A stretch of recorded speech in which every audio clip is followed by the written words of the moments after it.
살면서 누구나 한 번쯤은 뭘 해야 할지 몰라서 좀 막막했던 경험이 있을 겁니다. 특히 뭐 중요한 결정을 해야 하거나 예상치 못한 질문에 바로 답해야 할 때 더 그렇죠. 오늘은 바로 이 불확실한 상황에 어떻게 대처할지에 대한 좀 흥미로운 관점을 가진 자료를 가지고 이야기 나눠보려고 합니다. 이 자료를 보면요, 우리가 왜 그런 순간에 당황하고 생각이 딱 멈추는 것 같은 느낌을 받는지 그걸 설명하면서요, 두 가지 구체적인 사례랑 또 그에 대한 대처법을 제시하고 있거든요. 네, 맞습니다. 오늘 저희가 이 자료를 보면서 이 불확실성이라는 게 우리한테 어떤 영향을 미치는지 좀 이해해보고요. 또 여기서 제시된 사례나 해결책들, 이걸 좀 분석하면서 당신에게도 실질적으로 적용될 만한 어떤 통찰이 있을지 그걸 같이 한번 찾아보면 좋겠습니다. 우선 이 자료에서 말하는 그 불확실성이라는 게 뭔지 그 본질부터 좀 짚어보죠. 자료에 따르면요, 우리가 상황을 완전히 통제하지 못한다 이렇게 느끼거나 혹은 즉각적인 행동이나 명확한 답변이 필요할 때 바로 그럴 때 이 불확실함이 찾아온다는 겁니다. 뭐랄까 생각의 흐름이 예기치 않은 장애물에 딱 막혀서 잠시 멈춘 듯한 상태, 그런 거라고 해요. 좀 불안정하고 불쾌한 느낌도 들고요. 핵심은 이거죠.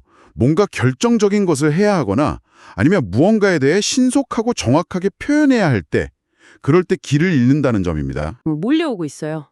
근데 제가 이웃 A의 수학을 돕기로 이미 약속을 했단 말이죠. 그런데 바로 그때 다른 이웃 B가 나타나서 똑같이 좀 근급하게 도와달라고 요청을 하는 거예요. 근데 또 이 이웃 B는 바로 어제 우리 집 울타리를 고쳐준 고마운 분이죠. 혼자서는 절대 두 명과 돌 수 없는 상황이고요. 자료 속 인물은 일단 약속은 약속이니까 이웃 A를 돕기로 결정을 해요. 하지만 마음이 영 불편하죠. 그렇죠. 이게 딱 약속 이행이라는 가치하고 최근에 받은 호의에 대한 보답, 이 두 가지 사이에서 갈등하는 거거든요. 뭐 어느 쪽을 선택하든 불편함이 남는 거죠. 이게 바로. 네, 그렇죠. 정말 난감한. 네, 전형적인 딜레마 상황인 겁니다. 그런데요, 이 자료가 여기서 제시하는 대안적인 해결책이 정말 좀 뜻밖입니다. 갑자기 아내가 열이 너무 심해서 의사를 불러야 한다. 그래서 두 이웃 모두 도울 수 없다. 이렇게 거짓말을 하라는 거예요. 심지어 먼저 약속했던 이웃 A에게는 다른 사람 통해서 이 소식을 전하라고까지 하고요. 이건 좀 놀라운데요? 네, 확실히 파격적이죠. 저도 좀 놀랐습니다. 이 자료의 관점에서 보자면 이거는 불확실성, 그리고 그로 인해서 생기는 불편함, 이걸 피하려고 그럴듯한 변명을 즉시 사용하는 전략인 거죠. 그러니까 진실이냐 아니냐, 그거보다는 명확해 보이는 이유를 딱 제시해서 곤란한 상황 자체를 빨리 끝내버려는, 그리고 상황에 대한 통제력을 되찾으려는 그런 시도로 해석할 수 있습니다. 핵심은 뭐랄까? 그 신속함인 것 같아요. 그렇군요. 신속하게 상황을 정리하는 데 초점을 맞춘다. 알겠습니다. 자, 그러면은 다음 사례는 어떤가요? 이건 또 완전히 다른 접근법일 것 같은데요. 네, 맞아요. 분위기를 한번 바꿔보죠. 두 번째는 선생님의 고민 사례입니다. 상황은 이렇습니다. 학부모인데 동시에 친구이기도 한 사람이 담임 선생님에게 와서 묻는 거예요. 요즘 우리 아이 행동이 좀 변한 것 같은데 학교에서 혹시 무슨 일이 있나요? 이렇게요. 근데 선생님 입장에서는 이 질문의 진짜 의도를 모르겠는 거죠. 이게 학교 탓을 하려는 건지 아니면 뭐 다른 원인을 생각하고 있는 건지 그걸 알 수가 없으니까 섣불리 답하기가 참 어려운 상황입니다. 이것도 정말 애매하고 곤란한 상황이네요. 이럴 때는 어떻게 하라고 조언하나요? 또 다른 변명을 만들려고 하나요, 혹시? 아니요. 이번에는 정반대입니다. 놀랍게도요. 자료는 부모의 그 숨은 의도, 그거 추측하려고 애쓰지 말라고 해요. 대신에 아이의 학교 생활에 대한 사실을 즉시 그리고 솔직하게 말하라고 조언합니다. 오, 정말 상반되네요.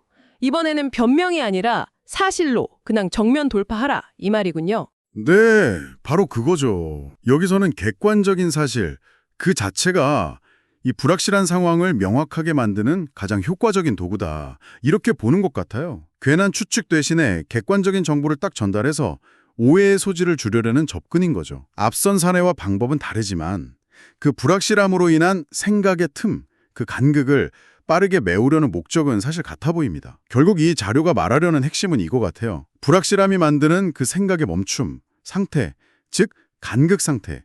이걸 가능하나 빨리 벗어나야 한다는 겁니다. 그 방법이 설득력 있는 변명이던 아니면 객관적인 사실이던 간에 중요한 건 그 속도라는 거죠. 불확실함이 주는 불편함을 최소화하고 상황에 대한 통제력을 되찾는 것. 이것이 이 자료가 제시하는 해결책의 본질이다. 이렇게 볼 수 있겠습니다. 물론 제시된 해결책, 특히 그 변명의 윤리적인 측면은 우리가 별도로 생각해 볼 문제이긴 합니다만 이런 속도 중심의 접근 어떻게 생각하세요? 아, 듣고 보니 정말 일리가 있네요. 우리가 불확실한 상황에서 느끼는 그 불안감이나 당혹감, 그걸 생각하면 어떻게든 빨리 그 상태에서 벗어나고 싶어하는 마음이 크니까요. 정말 그 방법이 때로는 변명이 될 수도 있고 어떨 때는 솔직한 사실 전달이 될 수도 있다. 뭐 이런 거군요.